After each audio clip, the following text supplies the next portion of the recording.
우리 이 시간에 하나님의 말씀 같이 나누도록 하겠습니다. 하나님의 말씀은 하박국 3장입니다. 하박국 3장 1절에서 19절 말씀 마지막 절까지 같이 보도록 하겠습니다. 저와 여러분 한 절씩 교독하도록 하겠습니다. 시기 온옷에 맞춘 선지자 하박국의 기도라. 여호와여, 내가 저들이 말씀을 듣고 놀라나이다. 여호와여, 주는 주의를 이 수년 내에 기억하게 하소서. 이 수년 내에 나타내시옵소서.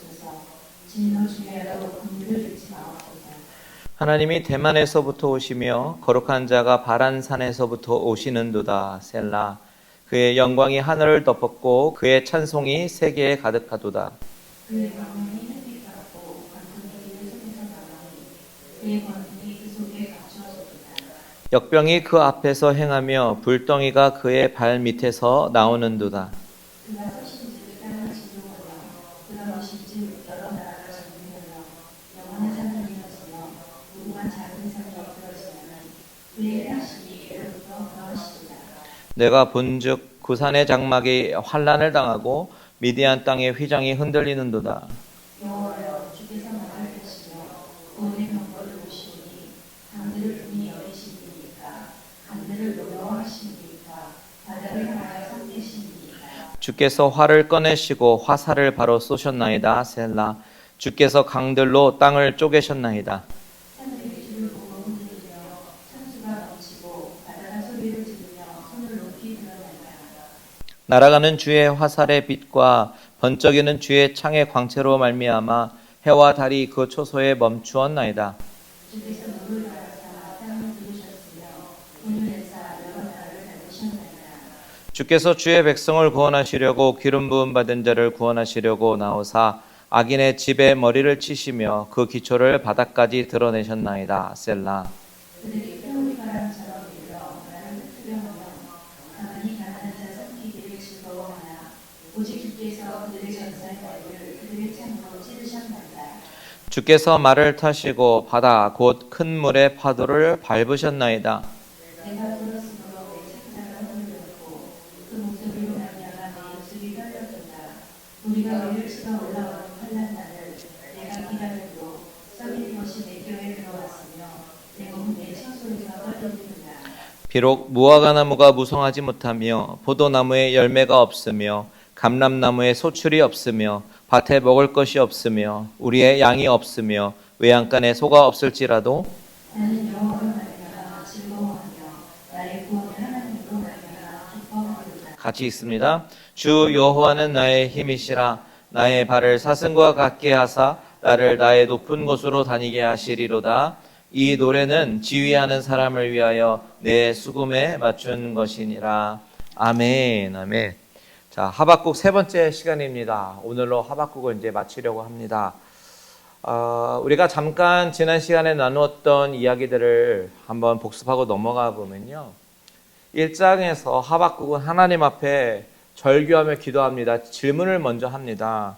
그 질문이 뭐였죠? 하나님 언제까지입니까? 하나님 왜 침묵하고 계십니까? 왜 불의가 이기는 것처럼 보입니까? 이 세 가지 질문을 하면서 하나님과 씨름했던 사람이 바로 하박국이었어요. 그런데 2장에서 하박국은 성루에 올라갑니다. 성루에 올라간다는 의미가 무엇이었습니까? 기도의 파수꾼이 되겠다는 이야기예요. 기도의 파수꾼이 되어서 하나님께서 뭐라고 말씀하시는지 나는 듣겠다라는 이야기였어요.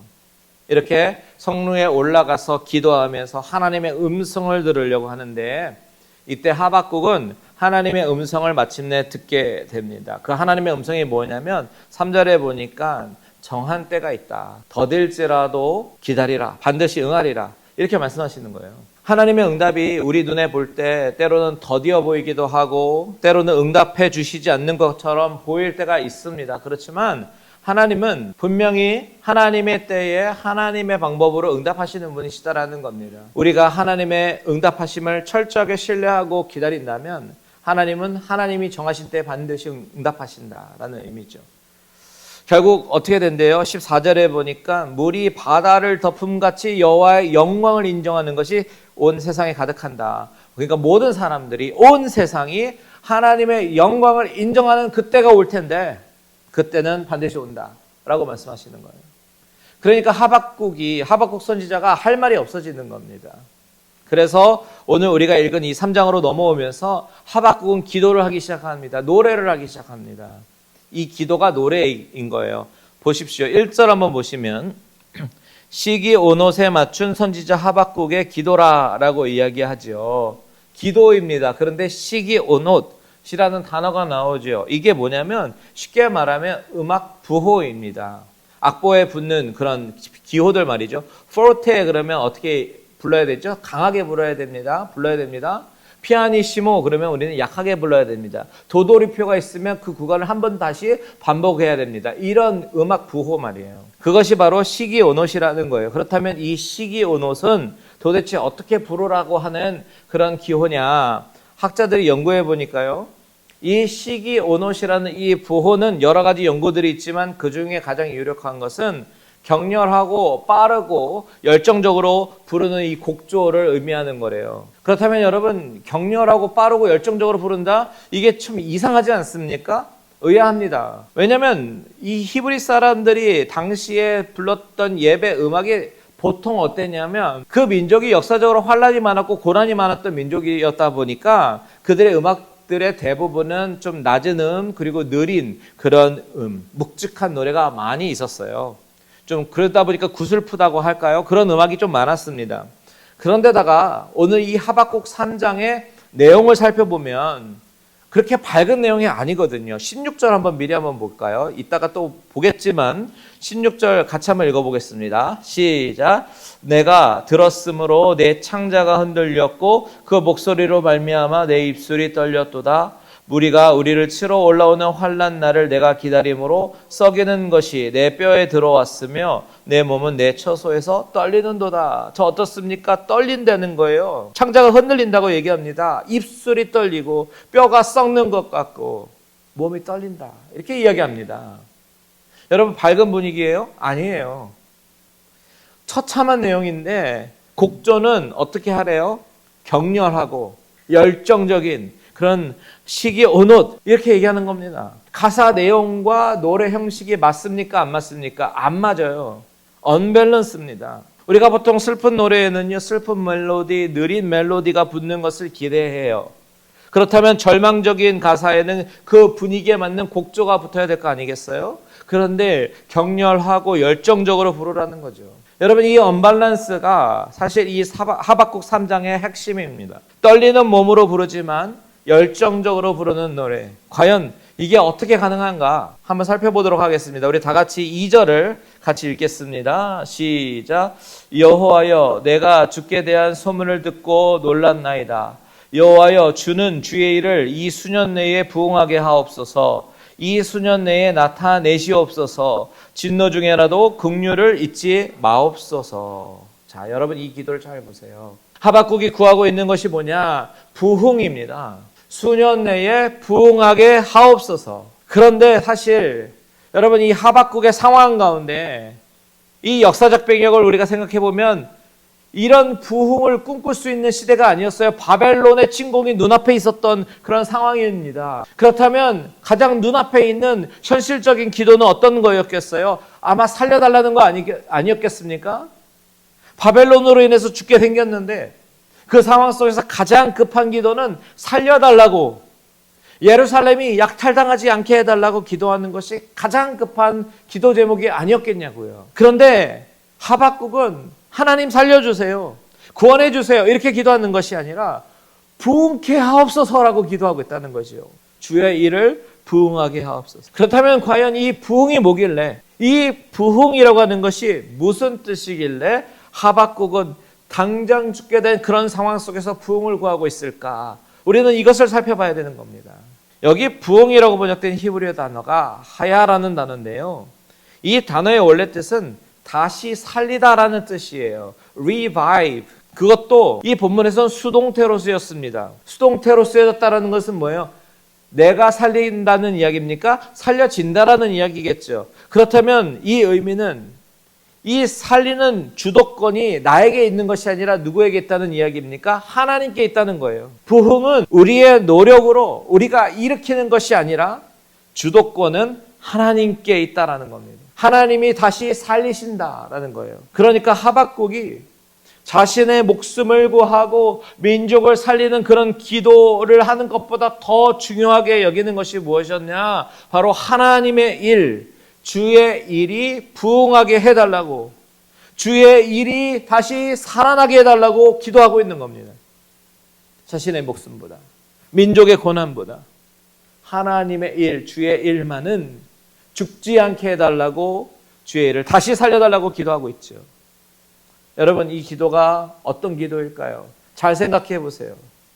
하나님의 일을 구하고 있는 이 부흥의 기도는 사실 주기도문의 내용하고 너무 똑같아요. 나라가 임하시오며 뜻이 하늘에서 이룬 것 같이 땅에서도 이루어지이다. 내 뜻이 아니라 하나님의 뜻이 이 땅 가운데 이루어지기를 구하는 이 기도. 이 기도를요, 하박국은 신약이 오기 600년 전부터 이 주기도문의 심장을 가지고, 주기도문의 마음을 가지고 기도하고 있었다라는 거죠. 여러분, 우리의 기도는 어떻습니까? 우리의 기도 제목을 쭉 한번 펼쳐보면 우리의 기도 제목의 넘버원 뭐예요? 대부분 건강이라든지 자녀 문제라든지 경제적인 문제라든지 이런 것들이 대부분일 겁니다. 물론 이 기도 제목 너무나도 중요하고요. 하나님이 그 기도 제목에 들으시는 하나님이십니다.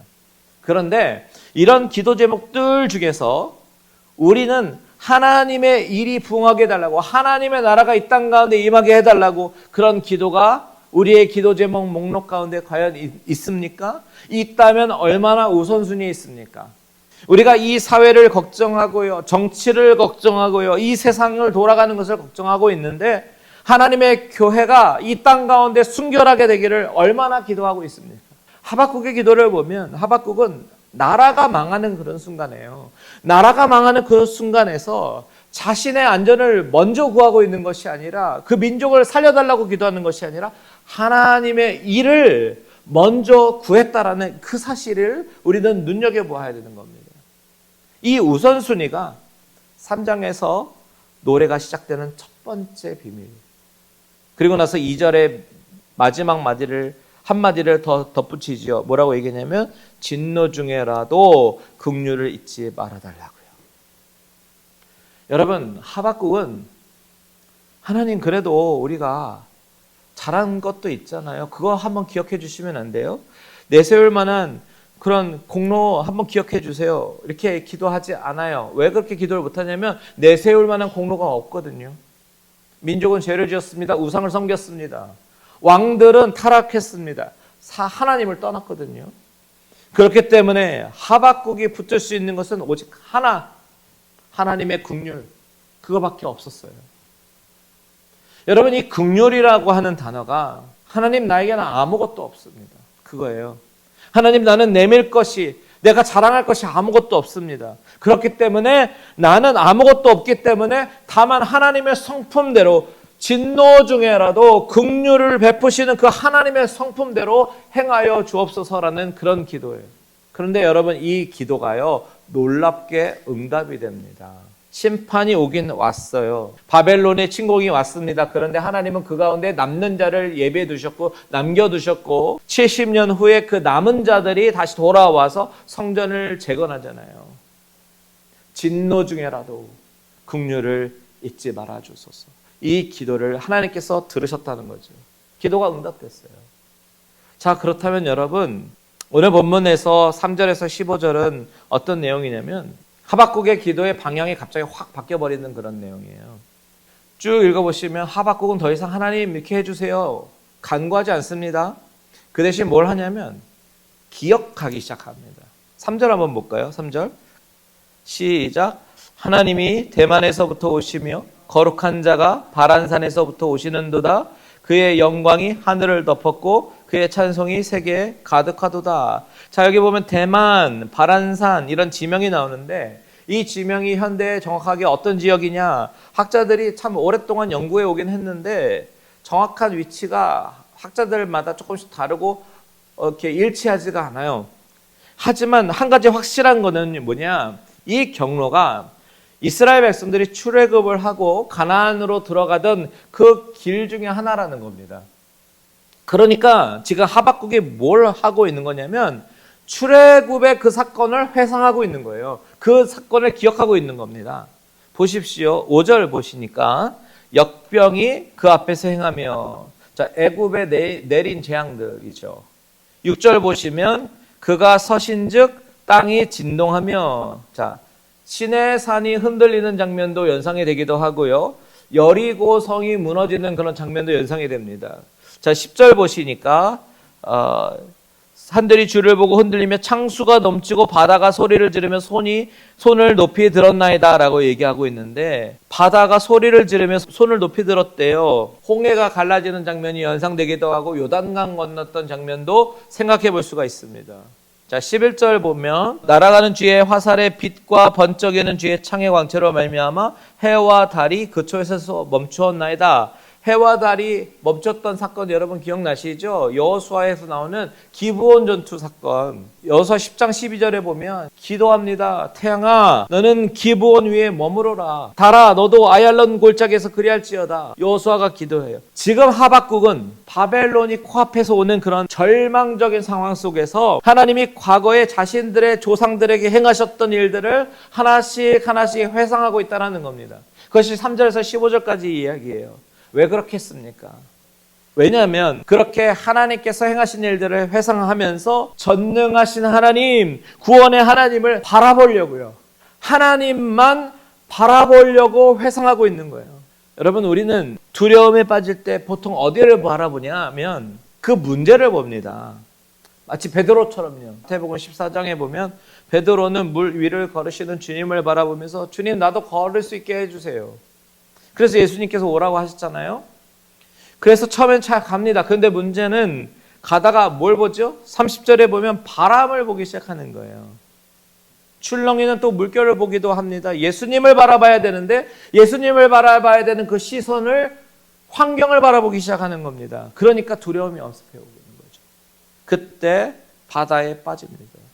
마찬가지로 우리도 두려움에 빠질 때 보통 어디를 보고 있었냐면 문제를 바라볼 때 두려움에 빠져요.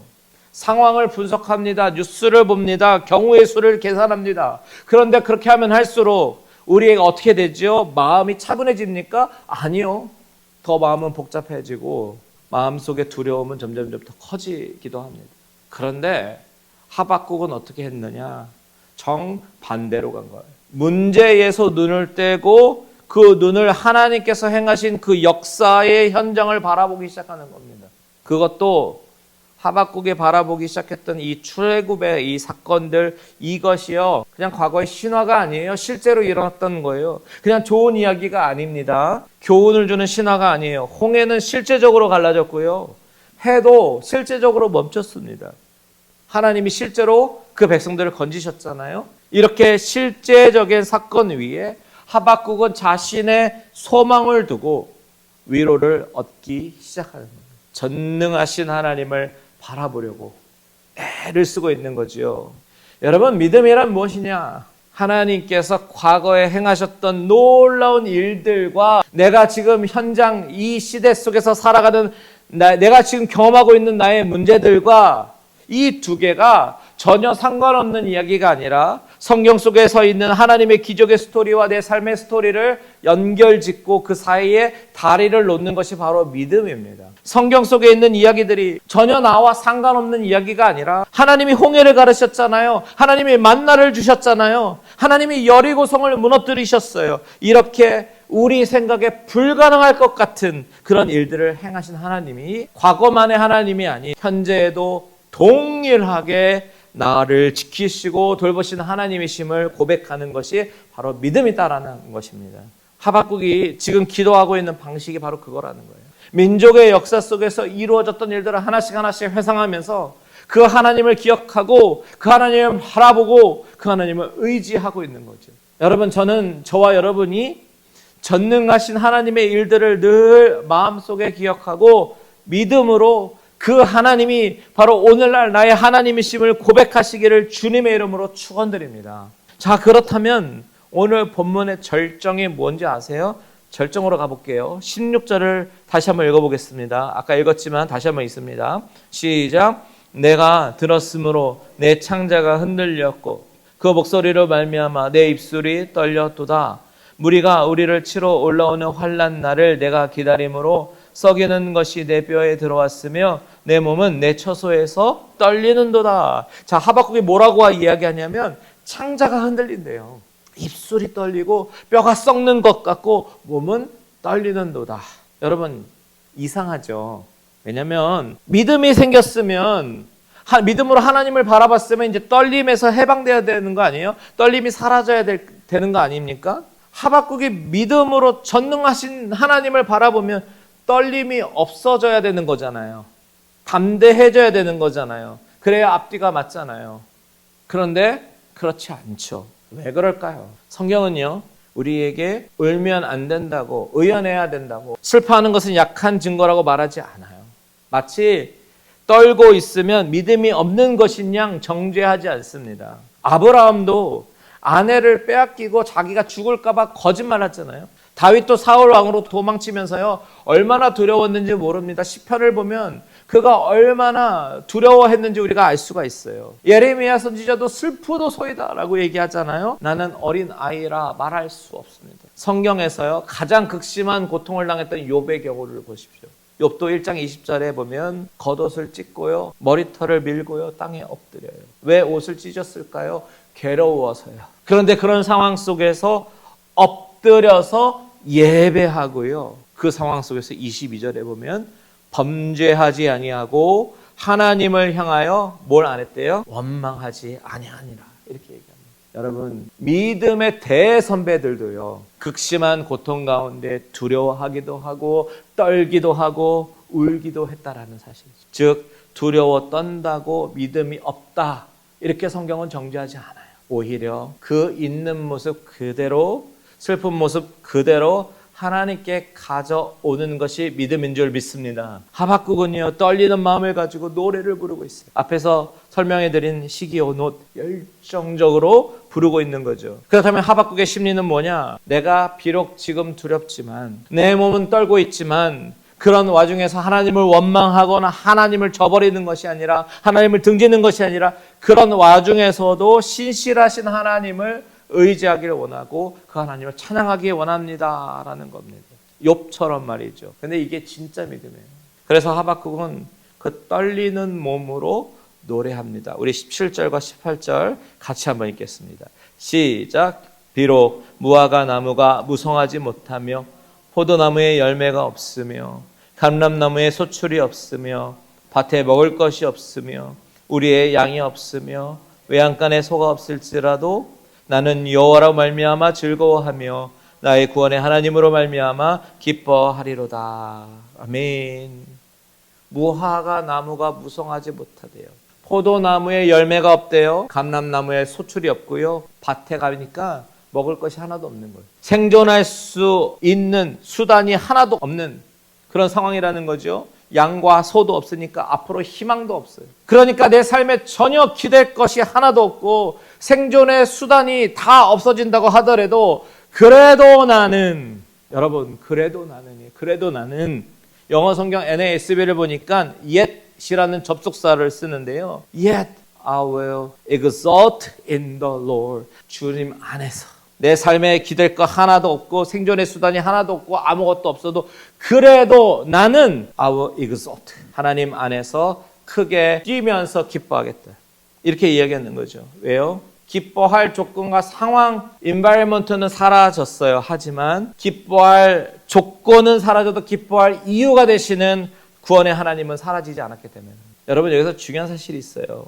잘 볼까요? 하박국이 기뻐하고 있는 이 시점을 한번 주목해 보자고요. 이 시점. 하박국이 기뻐하고 찬양하고 나는 뛸 듯이 찬양할 것이다라고 얘기하는 이 시점은 떨림의 시간이 다 끝나고 다 해결이 되고 이제 기쁨의 시간이 오니까 기뻐하는 그런 상황이 아니다라는 사실을 주목해야 되는 거죠. 모든 문제가 해결이 됐어요. 상황이 반전이 됐어요. 원하는 대로 응답받았어요. 그래서 기뻐하면서 하나님 앞에 찬양하는 것이 아니라는 거죠. 무슨 말이냐면 떨림의 원인이 다 해결이 되지 않았어요. 여전히 떨리고 있습니다. 그런데 동시에 몸 안에서는 기쁨이 솟아나고 있는 거예요. 어떻게 그럴 수 있습니까? 환경은 여전히 하박국을 떨게 만들지만 기쁨이 경험되는데 그 기쁨은 바로 in the Lord, 하나님 안에서 경험되어 있는 것이다라는 사실이에요. 여러분, 우리가 우리의 기쁨의 근원을 환경에 두기 시작하면 우리의 기쁨이 슬픔으로 바뀌는 것은 한순간이에요. 왜냐하면 환경은 계속 변하거든요. 만일 하박국이 기쁨의 근원을 우리에 있는 양떼에 두었다. 그러면 양떼가 사라지니까 기뻐할 수가 없습니다. 기쁨의 근원이 무화과 열매가 주렁주렁 열리는 것을 보면서 기뻐함의 근거로 삼았다면 가뭄이 오게 되면 어떻게 되겠어요? 아주 극심한 슬픔 속에서 살아야 됐어요. 마찬가지로 여러분, 우리의 기쁨의 근원이 우리 자녀에게 두었다라고 한다면 오늘 그럴 수 있잖아요. 이민 와서 우리의 부모 세대가 좀 고생하더라도 자녀들만 잘 됐으면 좋겠다. 이것이 우리들의 마음 아닙니까? 그러면서 열심히 일하고 자녀를 키웁니다. 자녀만 바라보고 자녀가 내 삶의 뿌리가 되는 경우가 많습니다. 그런데 만약에 그러다가 자녀가 잘못되기라도 한다면요, 내 삶은 통째로 뿌리가 뽑히는 거예요. 실제로 그런 경우 많이 봤습니다. 자녀가 전부였는데 하루아침에 벌써 하늘나라로 가는 경우도 봤고요. 심지어 부모의 소원대로 아이가 정말 이를 악물고 열심히 공부해서 아이비리그 대학 유망한 과에 입학했는데 입학 딱 하고 나서 자녀가 선언하는 거예요. 자, 이제 됐다고. 지금까지 아빠 엄마 소원 들어주느라고 내 인생 없이 살아왔으니까 이제부터는 내가 하고 싶은 거 하면 살겠다고 하면서 학교를 자퇴하고는 그동안 억눌러 오며 살아왔던 그런 자아 실현을 위해서 떠난 경우도 봤습니다. 얼마나 억장이 무너질까요? 우리의 기쁨의 근원이 돈이라면, 그래서 평생 안 쓰고 저축하고 돈을 벌었는데 그 돈이 하루아침에 날아가는 거 실제로 있을 수 있는 일이잖아요. 하박국은요, 자신의 상황과 환경은 외양간에 소가 없고 우리의 양떼가 없고 무화과 나무가 열매를 없는 그런 상황이라고 할지라도 자신은 기뻐할 거래요. 왜요? 자신의 기쁨의 근원을 어디에 두었기 때문에 결코 변하지 않는 무한하신 하나님 안에 두었기 때문에 그런 거예요. 그 여호와 하나님의 성품으로 인해서 나는 기뻐하겠다라고 기쁨의 근거를 하나님께 두는 거죠. 예전에 시편 42편 설교할 때 나는 구절인데 다시 한번 읽어볼게요. 42편 11절 같이 읽습니다. 시작. 내 영혼아, 내가 어찌하여 낙심하며 어찌하여 내 속에서 불안해하는가? 너는 하나님께 소망을 두라. 나는 그가 나타나 도우심으로 말미암아 내 하나님을 여정히 찬송하리로다. 우리가 소망을 누구에게 두래요? 하나님께 두라. 결코 변하지 않는, 결코 변할 수 없으신 하나님께 우리의 소망을 두기 시작하면요, 우리의 영혼은 하박국처럼 환경으로 인해서가 아니라 하나님으로 인해서 기뻐할 수 있고 찬송할 수 있게 됨을 믿으시기 바랍니다. 우리의 소망은 오직 하나님, 그리고 예수 그리스도인 줄 믿습니다. 자, 오늘 말씀을 마무리하기 전에 한 가지만 더 말씀드리고 싶은 게 있어요. 여러분, 이 하박국 3장에서 나오는 이 기도, 이 노래, 누구의 노래일까? 그거를 한번 주목해 보십시오. 민족 전체가 부르고 있는 노래입니까? 아니죠. 성가대가 합창하며 부르는 노래입니까? 아닙니다. 한 사람의 노래예요. 한 사람의 노래. 나라 전체가 무너져 가고 있는 그 시대 가운데 하나님 앞에서 깨어진 사람은 바로 하박국 한 사람이었다라는 이 사실을 우리는 주목해 봐야 되는 거예요. 그의 이름의 뜻대로 그 시대의 짐을 껴안고 어깨에 짊어지고 성루에 올라가고 하나님과 씨름하고 마침내 떨리는 몸으로 노래한 그 한 사람, 그 한 사람이죠. 여기서 여러분, 우리가 무엇을 할 수 있습니까? 부흥은 대단한 어떤 무브먼트로, 운동으로 되는 것이 아니라 어떤 특별한 프로그램으로 인해서 부흥이 시작되는 것이 아니라 부흥은 바로 단 한 사람의 깨어짐으로부터 시작된다는 사실입니다. 하나님 앞에서 주의 일을 부흥케 하옵소서. 하나님의 일을 다시 한번 회복시켜 주옵소서. 이렇게 기도하고 있는 한 사람, 또한 환경이 아니라 하나님 한 분으로 기뻐하기로 작정한 한 사람, 그 한 사람을 통해서 하나님은 하나님의 시대를 시작하신다는 사실이에요. 그렇다면 오늘 이 자리에서 이 한 사람이 누가 되겠습니까? 바로 저와 여러분으로부터 부흥의 시작이 되기를 소망합니다. 여러분, 이민생활 녹록치 않아요. 무화과 나무에 나무가 없는 것 같은 시간들이 있습니다. 건강이 무너지고 자녀 문제 풀리지 않고 비즈니스 막히고 앞이 보이지 않는 그런 시간들 있습니다. 아침 한개 눈앞 가리는 그런 시간이 있죠. 그리고 솔직히 몸이 무서워서 떨릴 때가 있어요. 잠이 안 오는 밤이 있어요. 그런데 여러분, 괜찮아요. 그 떨림이 믿음이 없어서가 아닙니다. 믿음의 선진들 보세요. 하박국이 하나님께서 하신 일들을 기억하면서 상기하면서 그 하나님 앞에 간구했던 것처럼 우리도 나를 구원해 주신 그분, 십자가에서 자신의 목숨을 나를 위해 버리신 그 예수 그리스도, 그분을 우리가 기억하면서, 그분이 행하신 일들을 기억하면서 십자가와 부활을 더욱더 노래하는 자들이 되시기를 주님의 이름으로 축원드립니다. 다 같이 기도하겠습니다.